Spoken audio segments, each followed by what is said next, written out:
Hello, and welcome to Bedtime Stories. My name's Steven, and I will be your storyteller tonight. And I couldn't be more excited to be with you for our very first show on Back Channel to celebrate one of my favorite days of the entire year. I see we already have some people in the audience. Let's see, we've got Will, who loves music. Let's see, we've got um, Rachel from California, Paper from California, Stacy from Texas. Thanks so much for joining us tonight. I'm so glad you're here.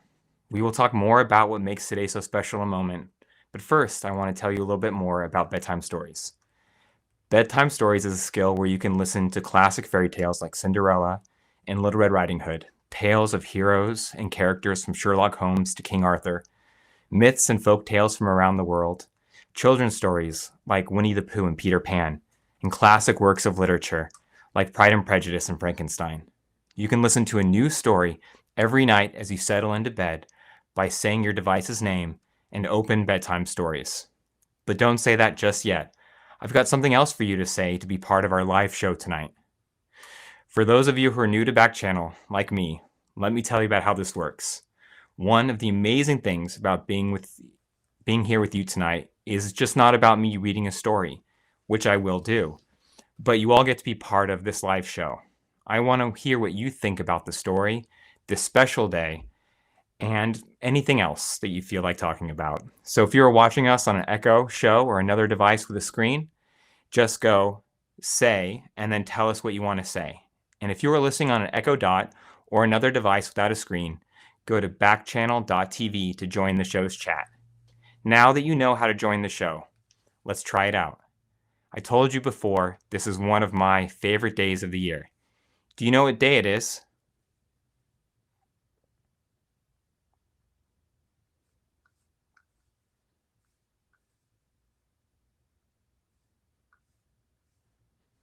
Let's see. Today is Sleepy St. Patrick's Day. Thank you, Will. That's right. Correct. Let's see. Rachel, St. Patrick's Day. That's right. Correct. Thank you. St. Patrick's Day as well. Seems like everybody knows what today is. So, do you know what I love most about today? There's a lot of things. I love the music and dancing and seeing all around the world at St. Patrick's Day celebrations. I love seeing people in green all over the place and how everyone seems to be greeting you with a smile.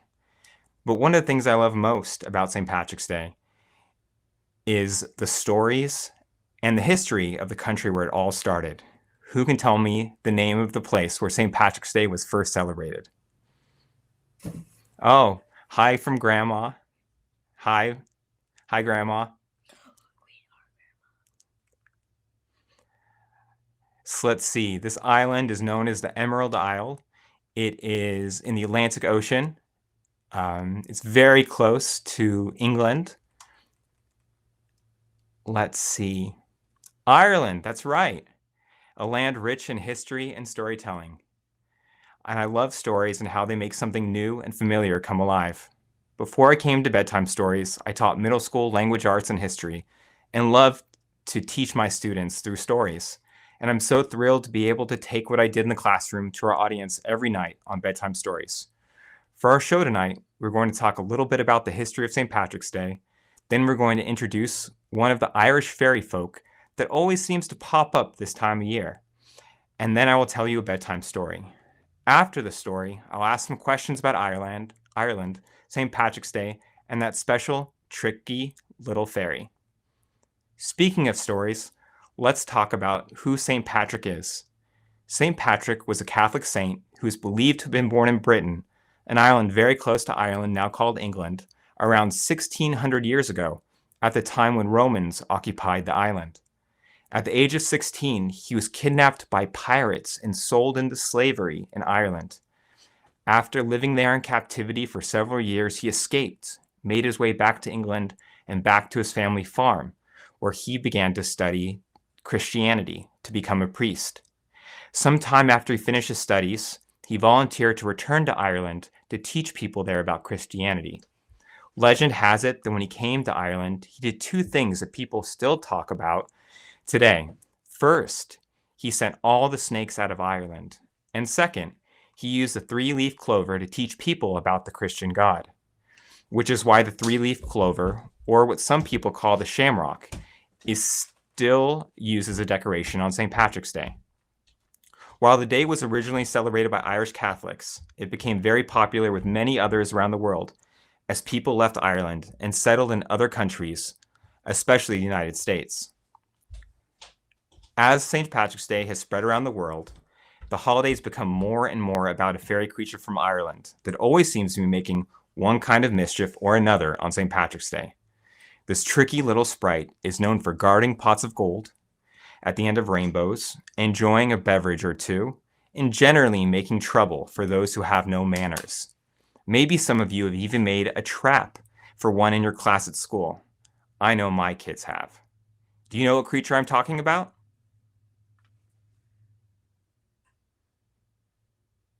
Let's see.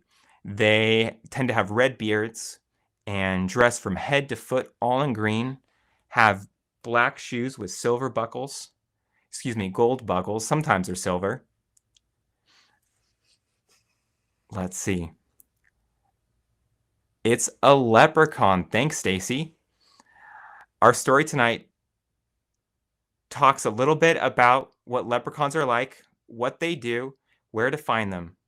But I'd love to know what you know about leprechauns.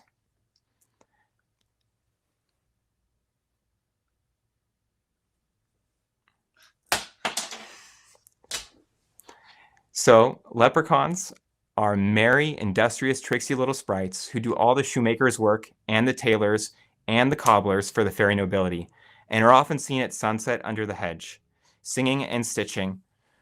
They know all the histories, the secrets of the hidden treasure, and if they take a fancy to a person, will guide him to the spot in the fairy rath where a pot of gold lies buried.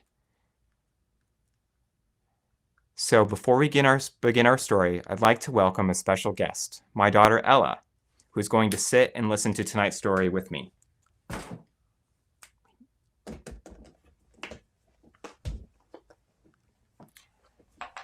Wave to everybody. Say hello. Hello.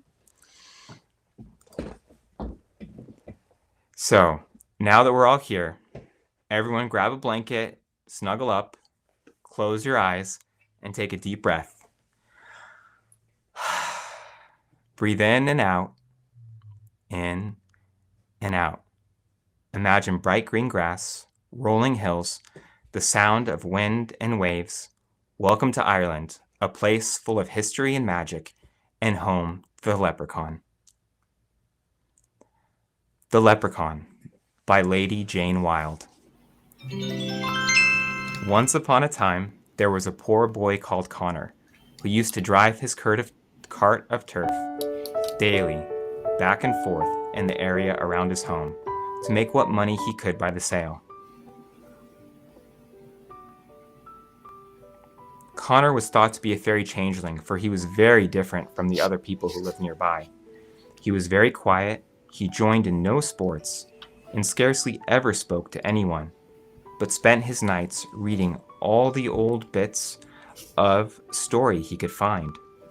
The one thing he longed for above all others was to get rich, give up his meager living from selling turf, and live in peace and quietness all alone, with nothing but books around him, in a beautiful house and garden all by himself. Now Connor had read in the old books how leprechauns knew all the secret places where gold lay hid, and day by day he watched for a sight of the little cobbler, and listened for the click of his hammer as he sat under the hedge mending the shoes. At last, one evening, just as the sun set, Connor saw a little fellow under a dock leaf, working away, dressed all in green, with a cocked hat on his head. So the boy jumped down from the cart and seized him by the arm, for everyone knows you must hold on to a leprechaun when you find one, so it does not disappear. "Now, you don't stir from this," Connor cried, "till you tell me where to find the hidden gold." "Easy now," said the leprechaun. "Don't hurt me, and I will tell you all about it. But mind you, I could hurt you if I chose, for I have the power. But I won't do it, for we are cousins once removed. So as we are near relations, I'll just be good and show you the place of the secret gold that none can have or keep except those of fairy blood. Come along with me, then, to the old fort of Leprechaun, for there it lies, but make haste, for when the last red glow of the sun vanishes, the gold will disappear, and you will never find it again." "Come on, then," said the boy, and he carried the leprechaun into the turf cart and drove off, and in a second, as if by magic, they were at the old fort, even though it was several miles away, and went in through a door made in the stone wall surrounding the fort. "Now look round," said the leprechaun, motioning to a large room lit with blazing torches, and the boy saw the whole ground covered with gold pieces, and there were vessels of silver lying about in such plenty that all the riches of all the world seemed gathered there. "Now take what you want," said the leprechaun, "but hurry, for if that door shuts, you will never leave this place as long as you live." Connor ran into the room, gathered as much gold and silver as he could carry, and flung them into the cart. As he turned to go back for more, the door shut with a clap like thunder, and the place became dark as night. Connor looked around for the leprechaun to thank him, but he was gone, and Connor could see no more of the leprechaun from that day on. Thinking it better to get his newly acquired riches home, Connor set out at once. When he arrived home and was all alone by himself, he counted all the gold and silver he'd been able to carry, which was enough for a king's ransom. Connor was very wise and told no one, but went off the next day to Dublin and put all his treasures into the bank, and found that he was now indeed as rich as a lord. So he ordered a fine house to be built with spacious gardens, and he had servants and carriages and books to his heart's content. He gathered all the wise men round him to give him the learning of a gentleman, and he became a great and powerful man in the country, where his memory is still held in high honor, and his descendants are living to this day, rich and prosperous, for their wealth has never decreased, though they have ever given largely to the poor, and are noted above all things for the friendly heart and their liberal hand. But the leprechauns can be bitterly malicious if they are offended, and one should be very cautious in dealing with them, and always treat them with great civility and respect, or they will take revenge and never reveal the secret of the hidden gold. One day, a young lad named William was out in the fields at work, when he saw a little fellow, not the height of his hand, mending shoes under a dock leaf. He went over, never taking his eyes off him for fear he would vanish away, and when he got quite close, he made a grab at the sprite and lifted him up and put him in his pocket. Then William ran away home as fast as he could, and when he had the leprechaun safe in the house, he tied him by an iron chain to the hob. "Now tell me," he said, "where am I to find a pot of gold? Let me know the place, or I'll punish you." "I know of no pot of gold," said the leprechaun, "but let me go that I may finish mending my shoes." "Then I will make you tell me," said the lad, and with that he made down a great fire, and put the little fellow near it, until the fire scorched him. "Oh, take me off, cried the leprechaun, "and I'll tell you, just there, under the dock leaf, where you found me, there is a pot of gold. Go dig and find it." So the lad was delighted, and ran to the door.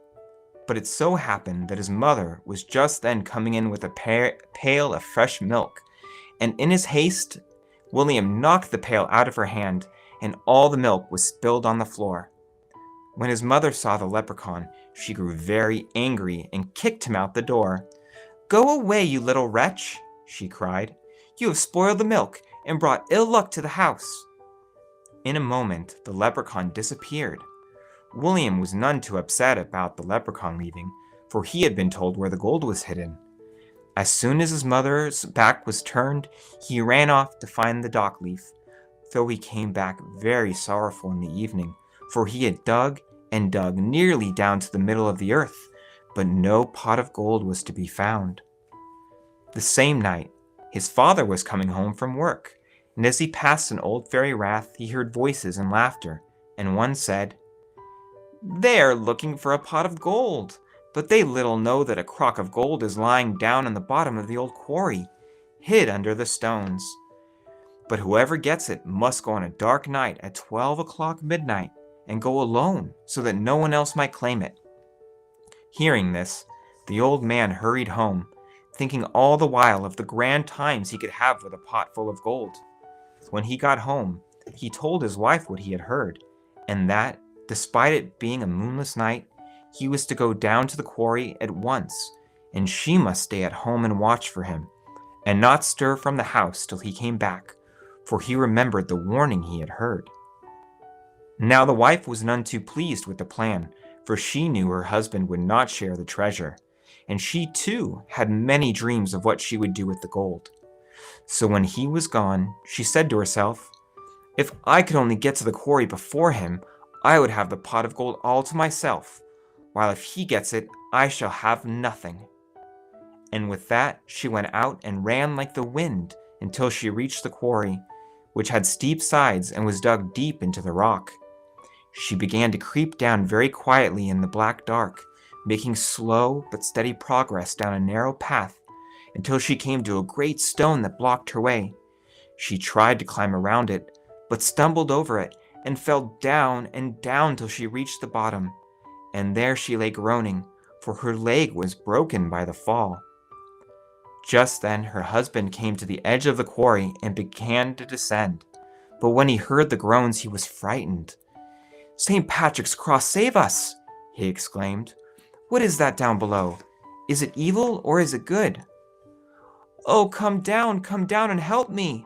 cried his wife. "It's your wife here, and my leg is broken, and I'll die if you don't help me." "But what of the gold?" exclaimed the man. "Do you see anything down there?" "I see nothing but the dark," replied the woman. "Now come down and help me out of here." Her husband was quite troubled about what to do to help his wife, for the night was so dark he could not see a hand before him. So he went to a neighbor, grabbed a lantern, and between them they carried the poor woman out of the quarry and brought her home. They laid her on the bed, half dead from fright, and it was many a day before she was able to get about as usual. Indeed, she limped all her life long, so that the people said the curse of the leprechaun was on her. But as to the pot of gold, from that day to this, not one of the family, father or son, mother or daughter, has ever set eyes on it. However, the little leprechaun still sits under the dock leaf of the hedge and laughs at them as he mends the shoes with his little hammer. But they are afraid to touch him, for now they know he can take his revenge. The end. So Ella, what did you think of the story? I thought it was good. Yeah, what'd you like about it? Well, I liked many parts of all those stories. Mm-hmm. What I really liked is that it shows that leprechauns don't have to be afraid of everybody. Oh, because some people will treat them with respect, right? Yeah, I agree. And also, if just like a regular person, they can basically set revenge, or they can let it be. Yeah, that is very true. What about you out there? What do you all think about the leprechaun story?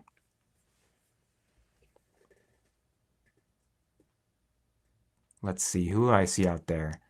I see Stacy from Texas is still with us. Annie from America has joined. And Michelle from Florida. Did you all like the story?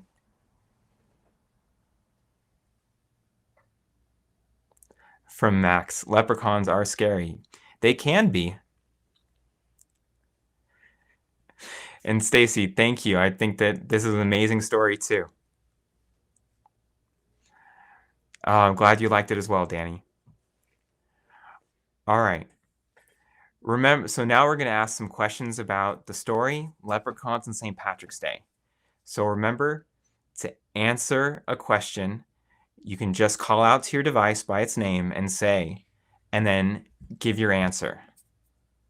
Is everyone ready? Are you ready? Yeah. Okay.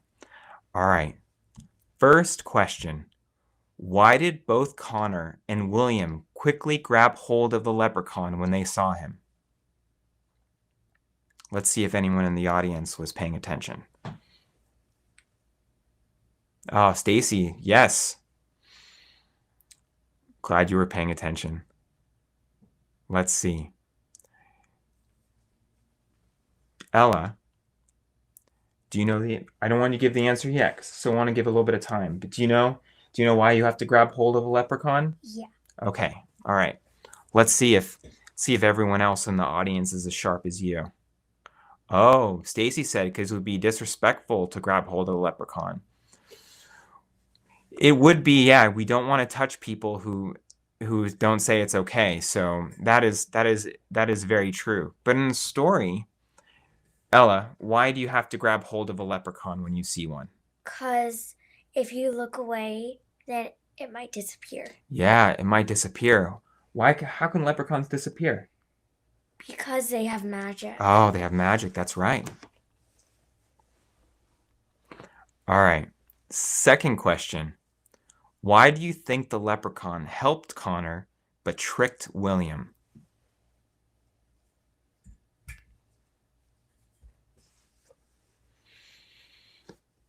So let's think back to the story, Ella. What did William do that was different than... Do you remember William? He was the second boy. Yeah. When he was trying to get the pot of gold, what did he do to get it from the leprechaun? Do you remember? Yeah, he hanged the leprechaun over fire. Yeah, he put him next to the fire to scare him into giving it. Yeah, that's right. Connor was respectful and William was not. Because while Connor did grab him, he talked to him nicely, right, and respectfully. And that's really important when you're dealing with leprechauns. If you want to find that pot of gold, you've got to be polite. And with any of the fairy folk, you've got to be polite as well. All right. Third question. Where does a leprechaun in the first story keep his pot of gold? Don't tell yet. I know you know the answer. You were paying attention. So, but I want to see if anyone else is paying attention too. So this place is known throughout Ireland, and you can find them all over the place. They're thought to be magical places where the fairies live. And they tend to be circular in nature and on the top of hills. Let's see. Do you remember where it was at, Ella? It was like in a cave or in like this, basically it's like this thing that was hidden. Yeah. And it was like, basically it was like with trees. So almost. It's the place where it is a place called a fairy rath. And fairy rath is it's an old building or ruins, like a fort or a castle that has been abandoned, and people who live around it think that it's a magic place. All right. Fourth question is a true-false question. All right, true or false? St. Patrick was born in Ireland. Now, for those of you who are listening, it was the very beginning that we were talking about this. We talked about St. Patrick. Do you remember that part about St. Patrick? Yeah. Okay. Do you remember, let's see, what was something that he was known for? False. That's right, Will. Excellent. Stacy, too. Danny, thank you. Yes, that's right. False. St. Patrick was born in England. Well, what we now call England. At the time, it was called Britain. All right. Well done, everyone. Thank you all for your answers. Thank you, Ella, for your help, too. I can tell you were paying close attention. You all must be very good listeners in school. Now, if you enjoyed the story, did you enjoy the story, Ella? Yeah. All right, you can listen to it again on Bedtime Stories by saying your device's name and tell Bedtime Stories to play a Leprechaun story. Now, there's a lot more fun stuff coming up on Bedtime Stories. This weekend, we are celebrating Holi, the Hindu festival of spring, tomorrow night, with an original story by our own head of content, Shruti, about a group of children defending themselves against a terrible ogre. On Sunday, we have our weekly Sunday story. This Sunday, we are playing the children's classic, The Secret Garden, to celebrate the first day of spring and to celebrate women writers as part of our month-long tribute to women's history. On Monday, come listen to the classic fairy tale, The Pied Piper of Hamlin. And then on Tuesday, listen to The Adventures of Kentaro, a Japanese fairy tale about a child who possesses superhuman strength. You can join us and listen to all of these stories anytime by saying your device's name and saying Open Bedtime Stories. Before we say goodnight, I want to thank our show's producer, Anna, for all her hard work getting us ready for the show tonight. We couldn't have done it without you.